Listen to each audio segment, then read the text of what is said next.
मित्रांनो, पावसाळा आलाय आणि पावसाळा म्हटल्याच्या नंतर शेळी पालनामध्ये अनंत अडचणी असतात. ह्या एका अडचणीवर एक व्हिडिओ बनवायलो.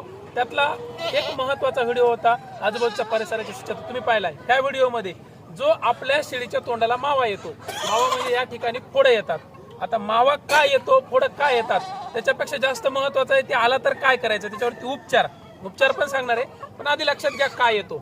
काय होतं माहितीये का, हे जे तोंड आहे या तोंडाच्या बाहेरच्या बाजूला सगळ्या बारीक फोडं येतात, गाठी येतात, खपल्या धरतात आणि जखमा होतात. तोंड पूर्ण तिचं एकदम असं त्या ठिकाणी इन्फेक्शन झाल्यासारखं होतं आणि तिला तोंडानं चारा सुद्धा खाता येत नाही.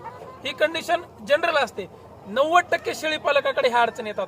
याच्यामागे कारण काय माहितीये का, पावसाळ्यामध्ये हिरवी पालवी नवीन फुटलेली असते.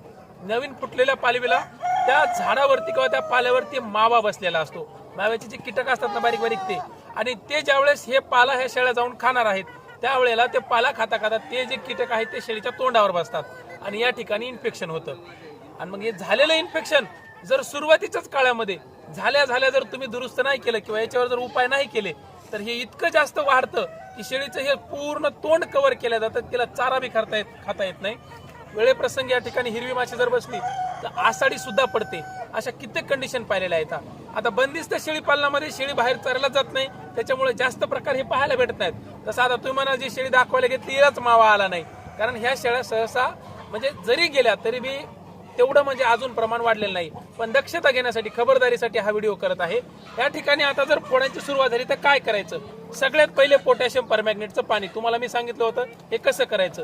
जे पोटॅशियम परमॅग्नेट भेटतंय ते एक चिमूटभर ह्या पाण्यामध्ये टाकायचं, आपल्या नॉर्मल पाण्यामध्ये. हे अशा रंगाचं पाणी तयार होतं. हे तोंड जे आहे शेळीचं हे सगळं तोंड त्यानं व्यवस्थित धुवून घ्यायचं.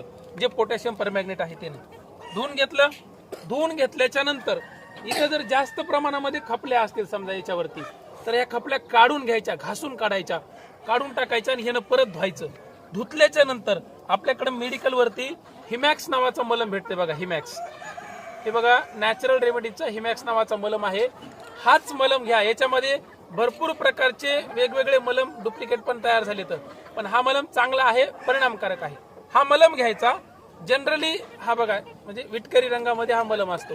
हा ज्यावेळेस तुम्ही घेणार त्यावेळेला बोटावरती तुम्हाला जसा होते तसा घ्यायचा आणि काही नाही ते धुतलेल्या भागावरती असा लावून टाकायचा पूर्ण याच्यावरती. शेळीनं चाटलं जरी आणि काही जरी केलं तरी काहीही होत नाहीये. लक्षात आलं का तुमच्या. हे मलम एक प्रभावी उपाय.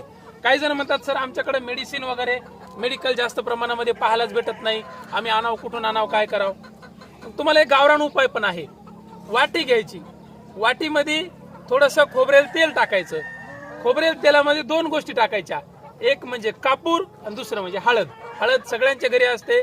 हळद ही हळकुंडाची तयार केलेली असेल तर सगळ्यात चांगली, आणि कापूर जर भीमसेन कापूर असेल आयुर्वेदिक वाला तो, कारण केमिकल वाला कापूर वापरू नका. सहसा भीमसेन कापूर मिक्स करायचं मिश्रण आणि या ठिकाणी लावायचं. हे लावल्याच्या नंतर तुमच्या खपल्या 2 ते 3 दिवसात गळून जातात. शेळी खायला सुरुवात होते. आणि ग्लिसरीनची बॉटल भेटते बघा, आता ठिकाणी सापडले नाही ग्लिसरीन, तोंडाच्या आतून लावायचं ग्लिसरीन, म्हणजे त्याला मऊ लागते चारा वगैरे खाण्यासाठी. आणि शेळीला जर ताप वगैरे आले असेल तर एक मेलोनची टॅबलेट द्यायची, तापीची गोळी कोणत्या बी रंगाची. हे करायचं. काही जण म्हणतात सर आम्ही हिमॅक्स मलम बी लावून बघितला, आम्ही तुम्ही सांगितलं कापूर बी लावून बघितला, हे काही कमी झालंच नाही.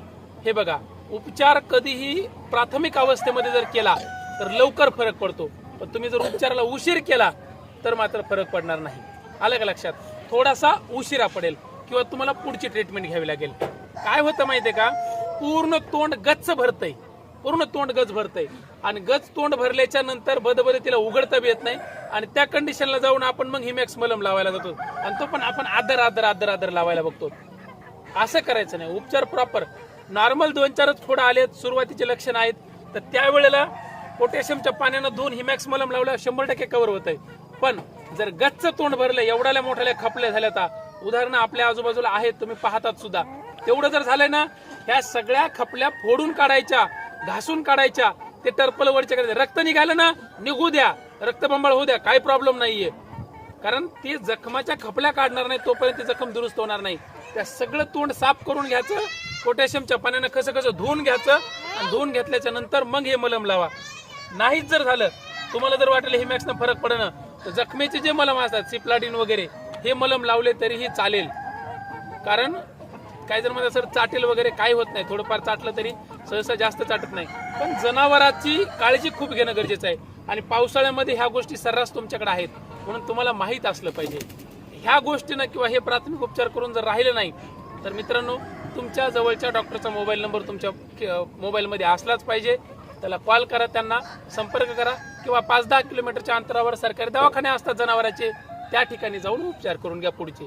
किंवा त्याच्याही पलीकडे जर होत नसेल तर आपल्याकडं ह्या सगळ्या उपचाराच्या पद्धतीने डॉक्टरांकडून ट्रेनिंग घेतलं जातं, एका संस्थेकडून सर्टिफिकेट ट्रेनिंग वगैरे सगळ्या गोष्टी येतात. तर खाली मोबाईल नंबर दिलेला आहे रामेश्वरचा. ती ट्रेनिंग काय असते, मेडिसिन, औषधी, चारा, पिकं, शेड व्यवस्थापन, सगळं शेळीपालन जर जाणून घ्यायचं असेल तर त्या ट्रेनिंगसाठी रामेश्वरला संपर्क करा. आणि एक महत्त्वाची गोष्ट, ही दिलेली माहिती आवडते, तुम्हाला उपयोगी पडते ना, तर लाईक करायला विसरायचं नाही. सबस्क्राईबचं बटन अजून जर सबस्क्राईब केलं नसेल तर ते दाबून घ्यायचं. आणि महत्त्वाची गोष्ट, हे बाजूचे 2 व्हिडिओ, इकडचा एक आणि इकडचा एक, हे आपलेच आहेत. हे व्हिडिओ पण पहा, कारण शेळीपालनातलं सगळं विश्व आपल्या चॅनलवर तुम्हाला दाखवतो. धन्यवाद. पुन्हा भेटूया पुढच्या व्हिडिओमध्ये. तोपर्यंत जय हिंद, जय महाराष्ट्र.